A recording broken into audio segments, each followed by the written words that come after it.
Бүгін Қазақстандағы ғылым қызметкерлерінің күні. Күнтізбедегі бұл дата кездейсоқ таңдалмағанына белгілі. 12 сәуір ғылым академиясының тұңғыш президенті, көрнекті ғалым, геолог Қаныш Сәтбаевтың дүниеге келген күні. Қазақтан шыққан тұңғыш академиктің ғылым саласында жолын қуып келе жатқан ізбасарлар аз емес. Олай болса, ғылымның дамуына зор үлес қосып келе жатқан университетіміздің ғалымдарынан ғылым туралы не ойлайтындығы жайында бірге білейік.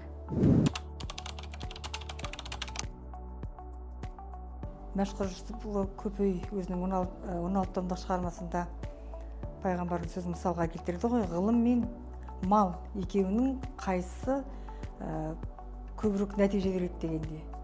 Сонда 10 түрлі уәж айтып, ғылымның қай уақытта болмасын дүние мүліктен басқадан басым болатынын санамалап түсіндіріп, жақсылап айтып береді. Мен үшін ғылым деген ол біріншіден ізденіс, өз білімінді одан ары жалғастыру, білімге деген құштарлық.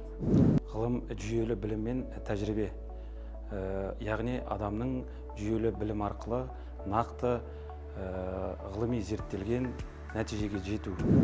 Ғылым мен үшін ол ізденіс, яғни қандай да бір тақырыпты тереңдетіп зерттеу.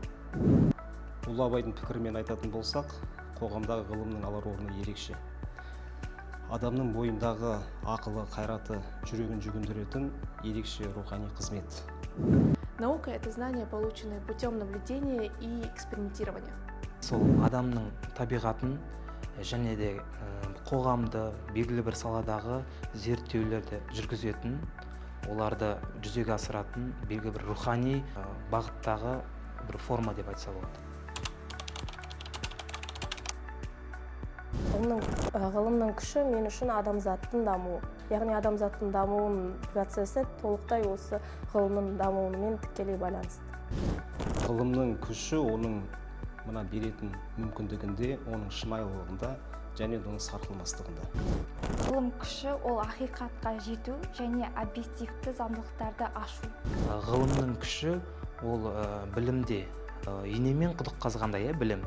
Сол үшін ғылымның күші ол қазіргі әлемдегі барлық саладағы жәнеге теңсіз күш деп айта аламын. Сила науки в том, что она позволяет нам понять окружающий мир и дает нам возможность развиваться как человеку.